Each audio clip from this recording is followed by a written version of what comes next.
Estamos estudiando el segundo libro de Samuel. Estamos estudiando este libro y hemos alcanzado en el capítulo 6, bueno, desde el inicio, el reinado de David. Y una de las tareas principales que David tuvo cuando llegó a ser rey fue el interés y la inquietud por la adoración. Ese fue el interés primordial en su reinado del rey David. Y encontramos en el capítulo 6 un interés. Le hemos colocado como título a esta predicación: la santidad de la presencia de Dios. La santidad de la presencia de Dios. El tema de la santidad de Dios es un tema hoy muy descuidado. Muchos no saben ni qué significa, ni qué es, qué debo de hacer o cómo debo de comportarme, pero a Dios gracias que nos permite estudiar su palabra en este lugar. La santidad y el arca de Dios, vamos a verlo en este capítulo 6. La más grande necesidad que cualquier ser humano puede tener en su vida es Dios. Repito, la necesidad más grande que el ser humano puede tener en su vida es Dios. Esta necesidad de Dios la puso en cada uno de nosotros. Todos los que hemos sido creados y somos parte de esta creación, Dios ha puesto en nuestro corazón, en nuestro ser, la necesidad de buscar a Dios. Dejo un apartado ahí y acompáñenme a buscar Eclesiastés 3, versículo 11. Esta necesidad que Dios puso dentro de todos los seres humanos, desde que fuimos creados, se llama la necesidad de Dios por la eternidad. ¿Por la qué, hermanos? Por la eternidad. Todos los seres humanos que han vivido, que vivimos y que vivirán, todos nacen con la eternidad en su corazón. Y Salomón lo escribe en Eclesiastés 3:11: todo lo hizo hermoso en su tiempo y ha puesto, ¿qué, hermanos? ¿En dónde? En el corazón de ellos. ¿De quiénes ellos? De todos los seres humanos. Todos los seres humanos, en el centro de su ser, en su conciencia, en lo más adentro de su esencia, existe un deseo o un interés por la eternidad.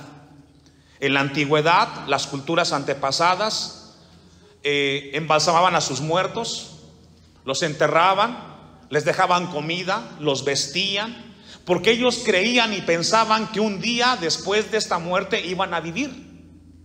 Y es así como el ser humano tiene un interés en la eternidad. ¿Qué va a ser? ¿Hay una vida después de esta? Cuando llegamos después de los 50 años, y los que están en esa etapa no me dejarán mentir, que en sus mentes existe latente: ¿qué sigue después de esta vida? ¿Dónde vamos a estar? ¿Será cierto que Dios existe? ¿Estaremos con Él? Y ese pensamiento cada vez es más fuerte, ¿o no, hermanos? ¿O soy el único que me pasa eso? No, nos pasa. Y dice Eclesiastés entonces 3:11: sin que alcance el hombre a entender la obra que ha hecho Dios desde el principio hasta el fin. Es decir, la gente que no es cristiana no entiende, pero se levanta y dice: hijo, hija, mañana cuando yo no esté contigo, cuida a tus hermanos. ¿Por qué les dice eso? Porque sabe que después de esta vida hay otra vida. Y Eclesiastés lo habla con una gran claridad. Ahora, mientras llegamos al tema de la eternidad y estemos en esta tierra, el hombre tiene una necesidad de Dios. No sabe cómo. Y cuando no tienen a Dios, entonces busca en diferentes fuentes o lugares sosegar esa necesidad. Y la busca en el placer, la busca en el trabajo, la busca en el sexo, en los excesos. Entonces el mundo, la gente en esta tierra, busca esa conexión porque hay algo dentro de ellos que les dice que la vida no termina en esta tierra. Y están buscando cómo poder sosegar ese pensamiento. Romanos 8:31. Y todo eso no es más que la señal o el significado de que en cada uno de nosotros existe el tema de la eternidad. Romanos 8:31 dice: ¿qué pues diremos a esto? Si Dios es por nosotros, ¿qué? Es decir, aquí el apóstol Pablo habla de lo importante que es Dios en nuestras vidas. Si Dios está con nosotros, pues ¿quién nos puede hacer daño? Nadie. Porque si en la eternidad que Dios nos habla en su palabra, nos encontremos con ella, estaremos con Dios. Y si no, pues hemos confiado en el Creador de que así será más allá de la eternidad. Dicho lo anterior, como introducción, vamos a ir al libro de Samuel, capítulo 6, y vamos a ver el interés que tiene el rey David por la adoración y que va de la mano con el tema de la santidad. David sabía que la presencia de Dios representa, escuche y anote, dirección, provisión y protección. Repito, el rey David sabía que la presencia de Dios representa dirección, Dios nos guía, Dios provee y Dios nos protege. Eso representa la presencia de Dios en nosotros. Y todos aquellos que confiamos en Dios sabemos que eso representa a Dios en nosotros. Vamos a ir una vez más desde el versículo 1 del capítulo 6 del segundo libro de Samuel. David volvió a reunir a todos los escogidos de Israel, 30,000, y se levantó David y partió de Baala de Judá con todo el pueblo que tenía consigo para hacer pasar de allí el arca de Dios. El arca de Dios, desde que fue construida en el libro del Éxodo capítulo 25, hasta el momento en el cual David la tiene ahí, había estado divagando en diferentes lugares por más de 60 años. Imagínense, David llega al reinado y el arca no estaba. La presencia, el arca representaba la presencia de Dios. Y David quería gobernar el reino de Israel, pero con la compañía de la presencia de Dios. Qué importante debe de ser para nosotros los cristianos el que la presencia de Dios esté en nuestros hogares. Debemos de anhelar que la presencia de Dios, que Dios, su palabra, sea la que reine en nuestros hogares. Pregunta, ¿quién tiene que trabajar para que esto suceda? Los padres. Son los responsables de que en la casa de cada uno de ustedes se vele, se luche y se esfuerce para que la presencia de Dios esté en casa. Para que en casa haya tiempo de oración, haya tiempo de lectura de la palabra. Los hijos no lo van a hacer. Lo tenemos que hacer los padres. Y ese es nuestro deber.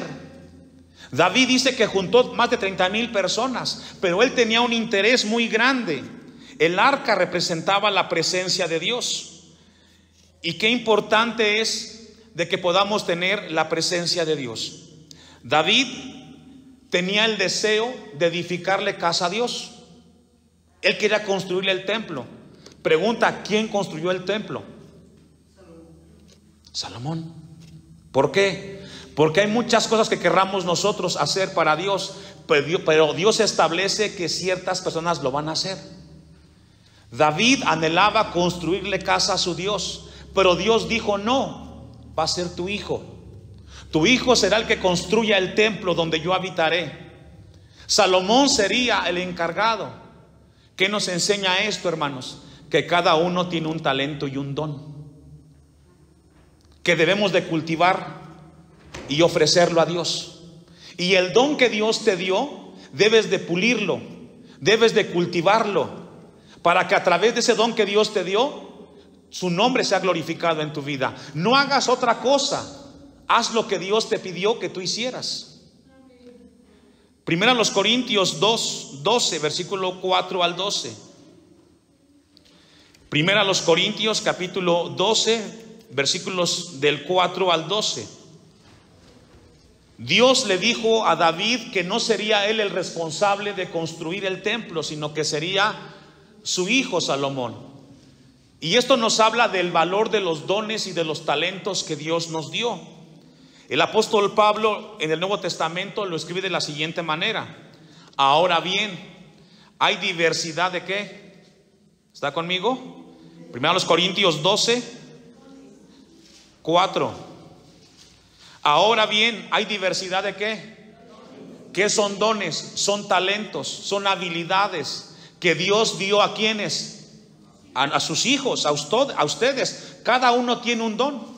Yo le hago una pregunta: ¿usted sabe cuál es el don que Dios le dio?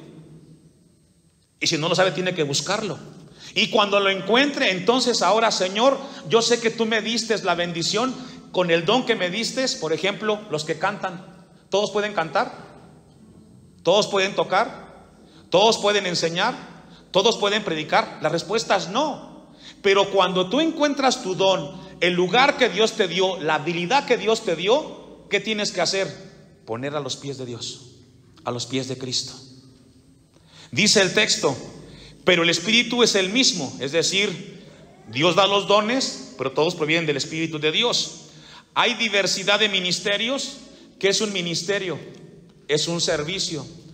Hablaba yo con el grupo de alabanza, mejor dicho, con el ministerio de alabanza, antes de que iniciáramos. Yo les dije, parte de la plática les dije esto: ustedes, los que cantan y los que tocan, no son relleno.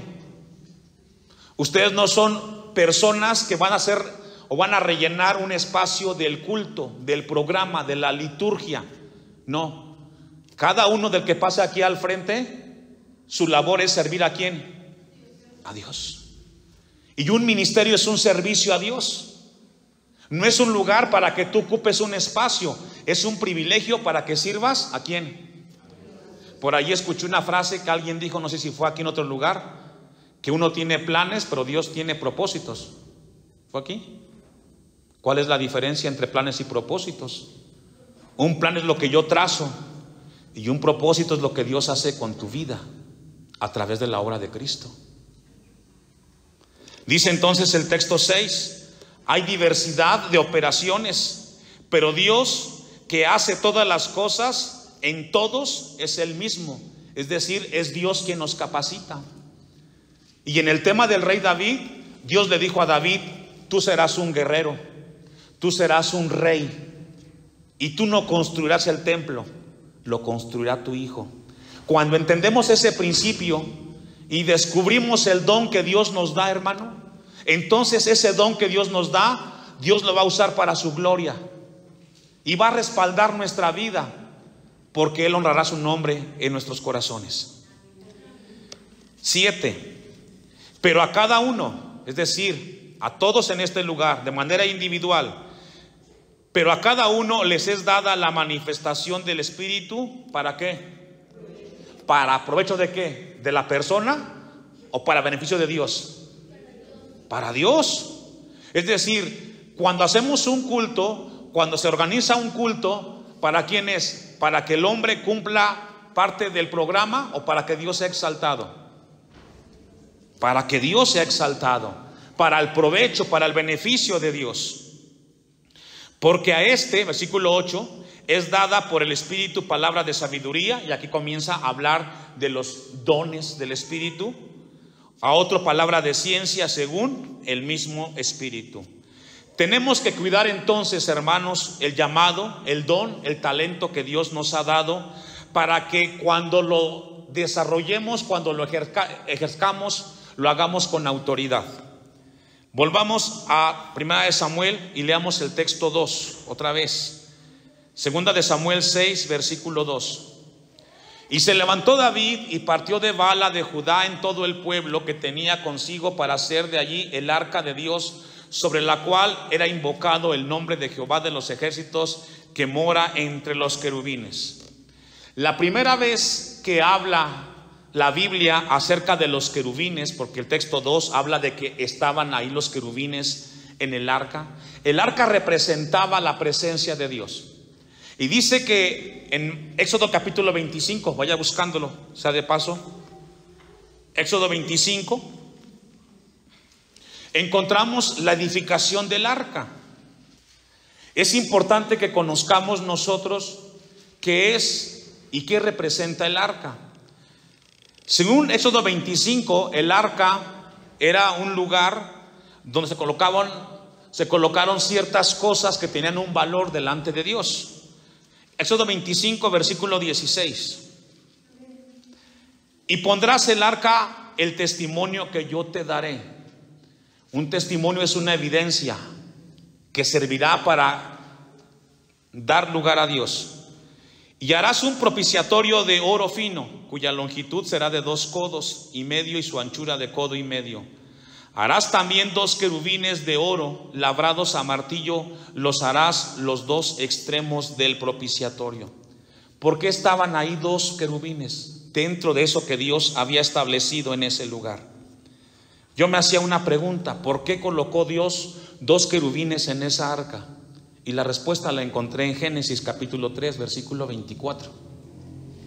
Los querubines representan la divinidad de Dios, son seres divinos, y representan el cuidado y la protección a la presencia de Dios. En Génesis 3, versículo 24, después de que Adán y Eva desobedecen y le dan lugar al engaño de la serpiente, ocurre un hecho que registra Génesis 3:24. Ellos desobedecieron y entonces encontramos la consecuencia del pecado. Echó pues fuera al hombre y puso al oriente del huerto de Edén querubines y una espada encendida que se revolvía por todos lados. ¿Me ayuda a leer? Cuando el hombre, Adán y Eva, pecaron y fueron expulsados del huerto del Edén, Dios colocó 2 querubines para que nunca más ellos regresaran a ocupar ese lugar. No hay cosa más importante en esta tierra para nosotros como cristianos que la presencia de Dios. Pero cuando cometemos pecado y le faltamos a Dios, nuestra vida es expulsada de la presencia de Dios, y para poder regresar a estar delante de Dios necesitamos arrepentirnos de nuestro pecado y cambiar nuestra vida. Cuando nos alejamos de Dios por cualquier falta que cometamos, tenemos que reconocer que Dios nos perdona. ¿Cuántos dicen amén? Amén. Pero el perdón va acompañado de una vida de arrepentimiento y respeto a Dios. Y entonces Dios nos dejará estar de regreso con un corazón arrepentido. Dice aquí la Biblia que tenían una espada encendida los querubines y se volvían por todos lados para guardar el camino del árbol de la vida, para que Adán y Eva nunca más regresaran a ese lugar sin que ellos lo permitieran. Y esto es lo que entendía David en el tema de la santidad y del arca de Dios. Versículo 3 del segundo libro de Samuel. Pusieron el arca de Dios sobre un carro nuevo y la llevaron de la casa de Abinadab, que estaba en el collado, y Usa y Ahío, hijos de Abinadab, guiaban el carro nuevo. Yo sé que muchas veces hemos estado en este lugar de querer hacer las cosas bien intencionadas para Dios, pero antes de ser con Dios bien intencionados, tenemos que conocer la voluntad de Dios respecto al tema de su presencia. Y esto lo encontramos en Números 4, versículo 15. Números 4, versículo 15. Dios había dado instrucciones precisas acerca de qué hacer cuando estuvieran frente a su presencia. Números 4, 15. Y cuando acaben Aarón y sus hijos de cubrir el santuario y todos los utensilios del santuario, cuando haya de mudarse el campamento, vendrán después de ello los hijos de Coat para llevarlos. Aquí Dios estableció, recordemos que el tabernáculo era una casa de campaña que se movía constantemente, y cuando se movía la casa de campaña o el tabernáculo, había gente, personas que tenían el trabajo y la responsabilidad de hacer esa tarea. Solamente ellos, no cualquiera. Y aquí encontramos un principio. Dios coloca a cada persona en un lugar importante en la iglesia para servir a Dios. Y es nuestro deber delante de Dios de cumplir con esa bendición que Dios nos da, porque Dios te la dio a ti para que su nombre sea exaltado. Dice el versículo 15: y sus hijos de cubrir el santuario y todos los utensilios del santuario cuando haya de mudarse, es decir, cuando exista el momento de moverse de un lado a otro. Vendrán después de ellos los hijos de Coat para llevarlos. ¿Me ayuda a leer lo que sigue? Hasta ahí. Es decir, puedes involucrarte en las cosas de Dios, pero hay ciertas cosas de Dios que son santas, que solamente Dios se las da a ciertas personas. Aunque tú quieras apoyar, Dios ya dio. Y aquí dio la indicación. Cuando se mueva el campamento, el tabernáculo y el arca del pacto donde mora mi presencia se vaya a mover, lo harán ciertas personas, no cualquiera. Porque si la persona que lo hace no está asignada, tendrá consecuencias. Dice el texto: vendrá después de ellos los hijos de Coat para llevarlos, pero no tocarán cosa santa, no sea que ¿qué? Es decir, aunque tengas la buena intención de hacer las cosas para Dios, pero si tú no sabes que Dios te dejó ahí, no te metas con Dios. Explíquemelo, pastor. Se lo voy a explicar. El segundo libro de Samuel, capítulo 6, versículo 5. Usted me alcanza. Recordemos, el contexto es de que están moviendo el arca de un lugar a otro. La gente estaba expectativa a este evento. Y David y toda la casa de Israel danzaban delante de Jehová. Había mucha alegría, mucho gozo, con toda clase de instrumentos de madera, de haya, con arpas, salterios, panderos, flautas y címbalos. Cuando llegaron a la casa de Nacón, Usa extendió su mano al arca de Dios y la sostuvo. Iba a haber un accidente, el arca se iba a caer, pero Usa no era el indicado para detenerla. Tenía buena intención, pero no era su lugar. ¿Qué le pasó a Usa?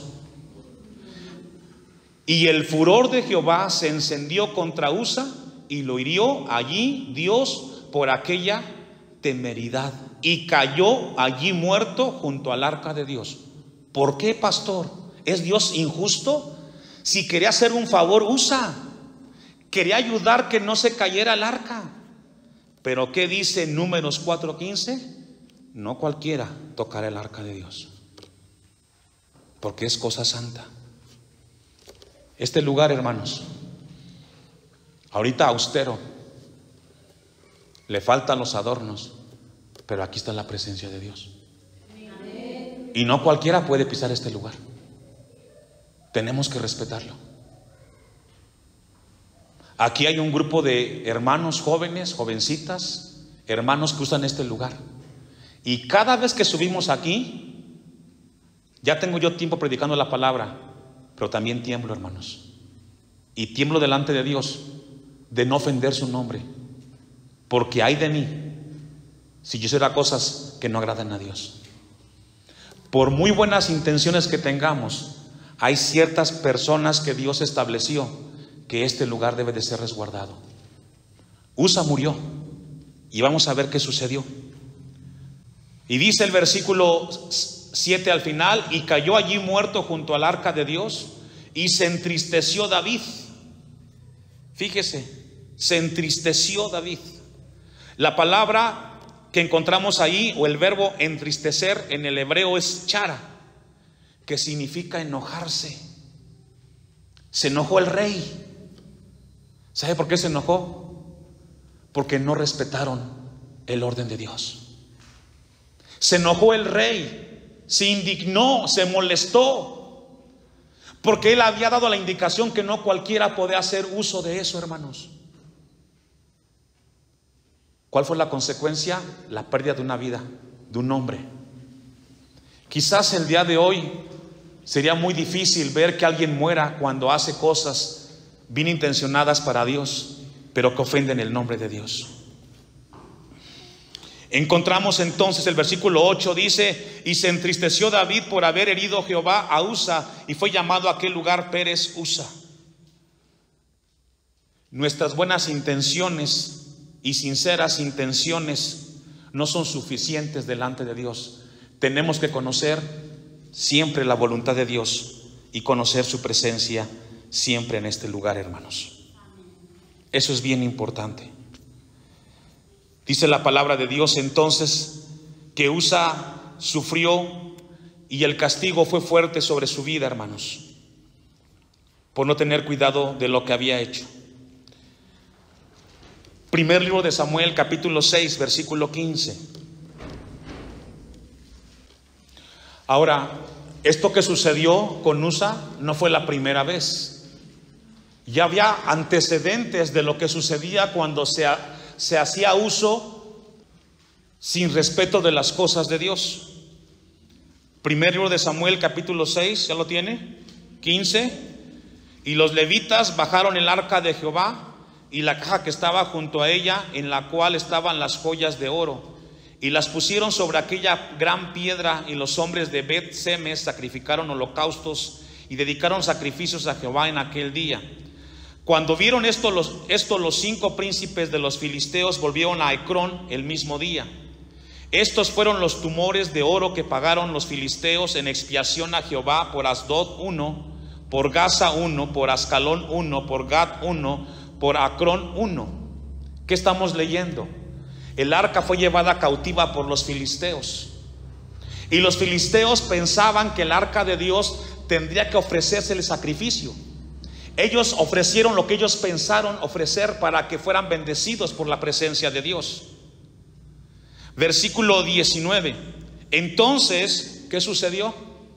Dios hizo morir a los hombres de Bet-Semes porque habían mirado dentro del arca de Jehová. Hizo morir del pueblo a 50,070 hombres, y lloró el pueblo porque Jehová lo había herido contra gran, ¿qué? Pastor, solamente era el arca, pero el arca representa la presencia de Dios. Este hecho, hermanos, antecede al hecho del segundo libro de Samuel, capítulo 6. ¿Cuál es la enseñanza? El pueblo que no aprende de su historia está condenado ¿a qué? Si no aprendemos de esto y no cuidamos nuestra comunión con Dios, pagaremos un precio muy alto, hermanos. Y Dios quiera que no sea así.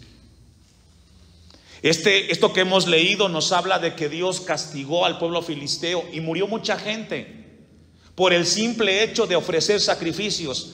Pero no es ofrecer lo que querramos a Dios, es ofrecer lo que le agrada a Dios. Y yo les hago una pregunta a ustedes como iglesia: ¿cuál es nuestra mayor ofrenda que podemos darle a Dios? Nuestro servicio y nuestra obediencia, ¿a quién? A Dios. Los cultos aquí se agendaron ¿a qué hora, hermanos? ¿A qué hora estamos aquí? A las 5. Porque eso es lo que le agrada a Dios, que su pueblo le busque. Vamos sobre el final. Capítulo 6 de 2 de Samuel, versículo 9 y al 11, y ahí concluimos. Y temiendo David a Jehová aquel día, dijo: ¿cómo ha de venir a mí el arca de Jehová? De modo que David no quiso traer para sí el arca de Jehová a la ciudad de David, y la hizo llevar David a casa de Obed Edom Geteo. Reflexionó David y sabía que representaba una bendición, pero también un juicio, el arca de Dios, la presencia de Dios. Y estuvo el arca de Jehová en casa de Obed Edom Geteo 3 meses, y bendijo Jehová a Obed Edom y a toda su casa. La presencia de Dios promete bendecir el lugar donde está. Algo que yo le he pedido a Dios, que en este lugar, Iglesia Cristiana Shaddai, siempre esté su presencia, hermanos. Y le pido a Dios que nunca falte la presencia de Dios en este lugar, que su palabra, que su bendición siempre esté sobre nosotros. Porque si Dios está aquí, hermanos, ¿quién contra nosotros?